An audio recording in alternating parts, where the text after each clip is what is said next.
Hey guys, Matthew here once again, and this right here is some raw, just pure manliest, thornsest, warriorist gameplay you're gonna see in Path of Exile 2 in all of 2025 and maybe all of 2024 that you just then passed. And yeah, it's just something else. This is truly a build and an archetype in Path of Exile 2 that is worth exploring. It really just it's much more than you would have thought it would be. And then just whoa, hey, get this anti-thorns propaganda off my screen. The kind of reality of the build. Anyway, memes aside, yep, this is a Thorns warrior. I went ahead and tried to make Thorns a build in this game because it looked like it had support for it, right? It looked like there was kind of a build to be found with Thorns currently in the game, and the TLDW, I suppose, don't watch, is nah, not really. There isn't much of a Thorns build in the game at the moment. Like, yep, theoretically you can kind of do Thorns, but there really isn't quite enough to make it a thing, which I'm assuming is just coming with another ascendancy, another class, another skill that's going to show up later, because there's no real way of you actually delivering your Thorns damage in any meaningful capacity aside from just getting hit. So hate on Diablo 4 all you want. They've got like an actual archetype of Thorns in that game where you can spec into Thorns and then deal that damage in some meaningful way. There's some Thorns Splash, you can attach Thorns to some of your attacks, etc. In Path of Exile 2, there is Thorns on some of your gear, there are some Thorns uniques, there are some Thorns passives, there are a couple of Thorns skills, something like that, and you just have to wait for mobs to hit you. And sometimes that works pretty well, as you saw at the start of the video. That was basically the highlight reel of the entirety of the build. Some mobs or some bosses out there multi-hit you pretty nicely, and then you're like, yay, my build kind of works. But most mobs barely do that, if at all. Some mobs straight up don't even fucking want to hit you. Like, they just cast a spell or some shit, and you have to use your other attack to try and do some kind of damage. If the game had a lot more mobs like these porcupine crabs, for example, you could have entire maps full of them, yep, the current playstyle Thorns would be okay, and you could probably get by. But that's not the reality. The reality is that, yeah, most things barely hit you. And then the damage, even once I got it to the point where I got it to, wasn't that great. I also did try Resonating Shield, which people wanted me to do, and you can see right here, I can't even get the attack off because I'm just getting chain bullied and stunned or knocked back or something. So maybe I needed to be stun immune. I don't know. I'm a bit all over the place with this video because, yeah, it don't really know where to go with the whole Thorns sort of take, and also wanted to start out with a bit of a highlight reel. But what's happening here is I went with a warrior. I wanted to play a warrior for the first time, and use mace skills, and also be a bit thicker as a titan. So I got like the armor thing. I increased my passives, my small passives, by 50%, because that seemed like it would also help your Thorns passives and stuff, because there really aren't that many on the tree. And then I discovered that most of your damage is coming from scavenged plating, which is a spirit reserve that you need to accrue 10 stacks of. And this just right here is indicating that it's possible to do a trial of the Sekma on this build, even because you can just face tank with enough like damage reduction and also honor resist. So anyway, most of your damage is coming from scavenged plating. You have to keep up 10 stacks of that shit, and that's pretty damn hard to do on single target because there's like a window of... so what you have to do is break armor, and then consume that armor break and break armor again. That gives you scavenged plating. There's like a window where you can't re-break armor for a second, so first of all, that sucks. It's really hard to like keep up that thing as well. And then you need to like scale into duration to be able to do the rest. This is some more campaign highlights, or rather lowlights. I think this is like level 45 or something. King of the Mist. One of the most frustrating experiences I had in the game to date. It was It's such an anti-melee fight. He basically never wants to hit you as well for Thorns, and I was pretty low on damage at this point of the game because I was still using like a level 20 weapon, something like that. So it was just god awful. I think it took me like 7 goes. It took me like an hour to get through King of the Mist here, and yeah, super painful. All in all, the Thorns playthrough for the campaign had some moments where it was kind of painful and had some moments where it was okay. So you spec a lot into Thorns, you do the scavenge plating, you try and block stuff with your shield sometimes and use magma barrier, I think it's called, and you can get through it. Like with twinked out gear and constant upgrades, it took me 18 hours, which isn't the worst. It's doable. It was pretty painful overall because I'm just otherwise using some shitty mace skills and stuff, and waiting for things to hit me. And chat was mostly bullying me about, how this is a Quinn build and your build sucks, all this sort of stuff. So it was pretty fucking painful, I'm not gonna lie. So, if we just go back to the glory days, Thorns, yep, that pretty good. Happy with that. And then once again, something like that. There also doesn't seem to be too much consistency in what attacks are gonna matter towards your Thorns and what don't. Like, I did not expect this type of attack to damage the boss in this Act 2 campaign boss. But it did, and that was a pleasant surprise, and that was really cool. So all in all, Thorns at the moment, I think kind of a big fat L, but you can explore that if you really want and do probably a bit better of an attempt than I did. And you can also build into things like the magma barrier on block thing. Apparently that can be pretty good. Arctic armor as well, but I would hardly call that at this point like anything to do with Thorns. That's just more of a spell that you can kind of scale, which requires you to get a little bit hit. So with that, let me go ahead and show you how I tried to approach building the character, what it looked like, and then yeah, wrap it up there. So yeah, I don't know. Maybe someone can like make a better attempt of this type of character than I did, because my heart wasn't truly in it when I didn't really see too many results and was struggling a good amount. So yeah, it's possible maybe there's better Thorns action out there, but I don't know. I could clear like up to tier 15 maps just badly, like pretty fucking badly, and then boss fights were fairly painful as well. In any case, why not Thorns, Maltham? As in, like, why not do something that isn't Thorns? Because I wanted to try out Thorns archetype.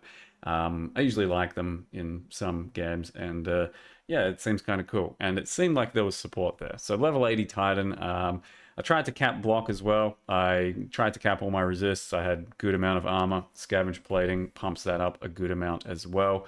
And I tried to rely on some mace skills to do some extra damage. So armor breaker specifically to like break armor quickly and easily, and then mace strike just a default attack to consume that, so that we could then scale scavenged plating, because that is the largest portion of our damage throughout the build.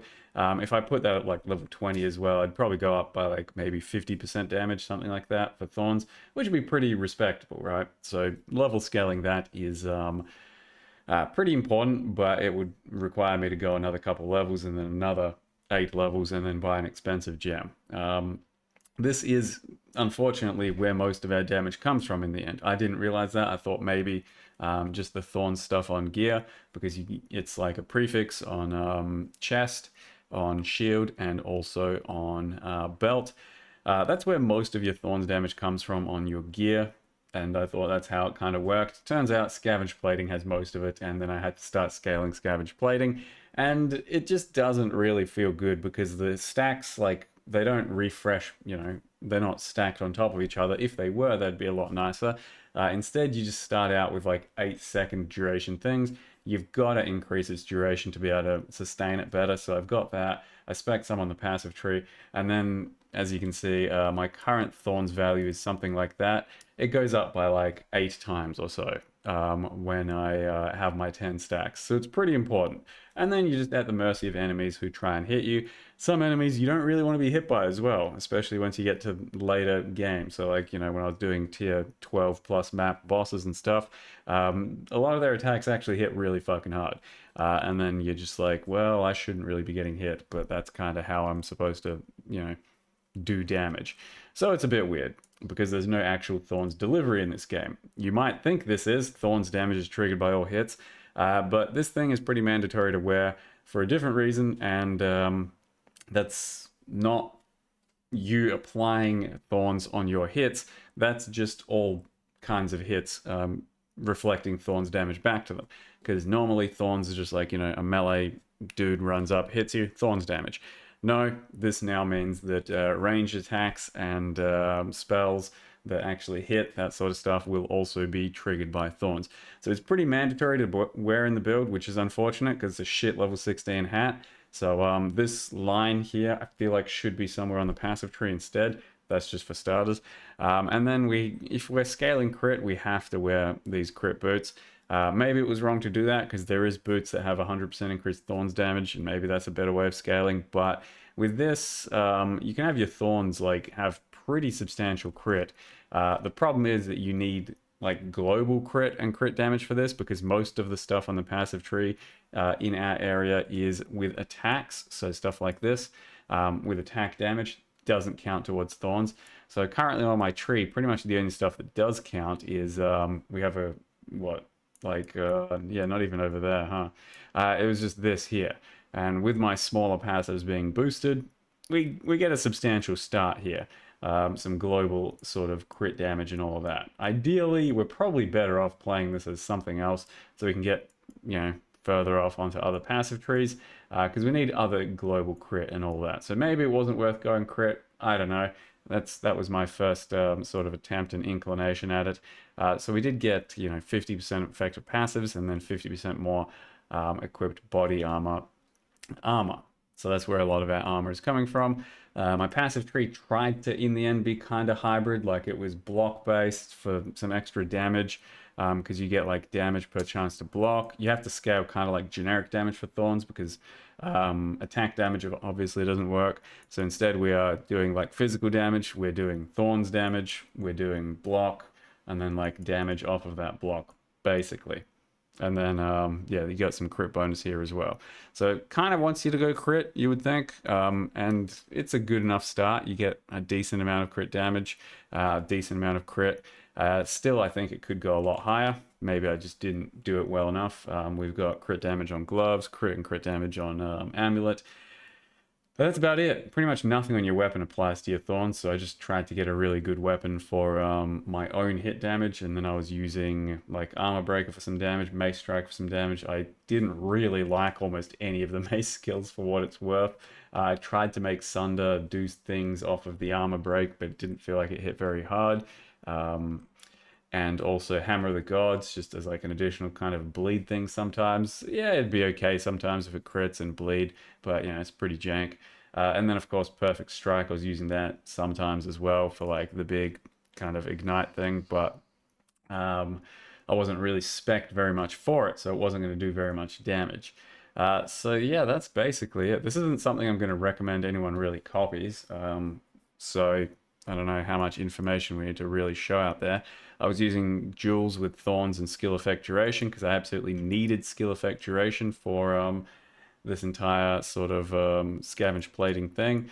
And for scavenge plating, I also actually used the +3 jewel. So, like I said, gem level is very important for that thing, and that is what helps us get even further with that.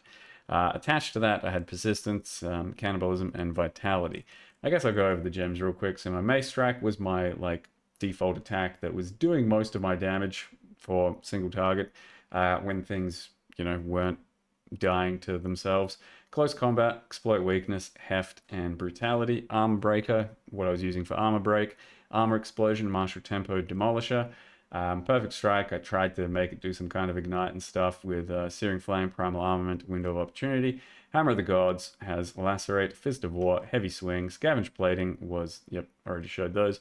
Magma barrier supposedly can actually be a thing. Scale it with levels, scale it with crit damage. Scale it with proper actual damage because my build didn't have much damage for this sort of thing. Inevitable crit, elemental focus, fire infusion, and magnified effect. I've had people say they can make this hit from like 1 to 2 million, and it can actually like clear endgame and stuff, and that makes sense. I think there's some good amount of support for that thing. It does feel a bit jank to use, but you can get used to it. And then Sunder, nothing. It was just for a test. Herald of Ash was being Swift Afflicted, Concentrate Effect, Precision, and then Shield Charge was just my like sort of charge around. Infernal Cry I was barely using. It was kind of just a thing I was trying out. And then, yeah, that's kind of the setup off of a expert war pick. I tried to get some life and resist and a bit of damage in various places. Um, but for the most part, yeah, just camping res and trying to do some thorns and stuff. And this was the result. Like it can definitely clear maps. I can take this to level 90 and do tier 15s. It'd just take me a bit of time and it'd be a bit painful. Like I said, took us about 18 hours to do the full campaign. Another what, 6 hours to hit level 80 at that point. Probably another fucking 12 hours to hit level 90, I'd say, something like that. And dying, it happened. You'd be limit testing bosses, their attacks, and various things that you probably shouldn't be taking.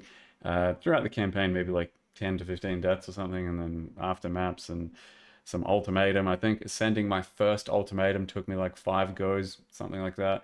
So yeah, it's something, but it's not really that much. It's pretty painful. It's not something I can particularly recommend, but it's theoretically possible, and I think there's going to be more coming in the future. Aside from that, man, does it feel rough to play on this side of the passive tree, and warrior in particular. The mace skills, a lot of slowness, a lot of jank, a lot of not very powerful stuff.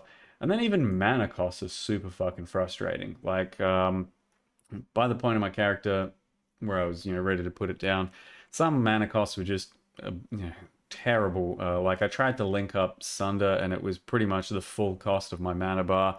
And then I'm just super reliant on my mana flask. I pretty much need to have mana leech, which I did have, but then had to drop. And after that, mana was just awful. And then lots of the passives are just, bad for you, of course, as we've gone over. I don't know. So far, from my testing and my playing, I was not a big fan of the mace skills, um, but I think there's still way more to see with melee in this game. Daggers and flails potentially, and a lot of other stuff. I'm still excited for the future of it. Just this so far hasn't really been it. But otherwise, yep, that's my test on Thorns. I can keep persisting with it, but I don't see the point. I've pretty much made my conclusion, I think. And yeah, we're moving on and trying out something else, like cast on crit monk, I think. So with that, thank you very much for watching. See you guys next time.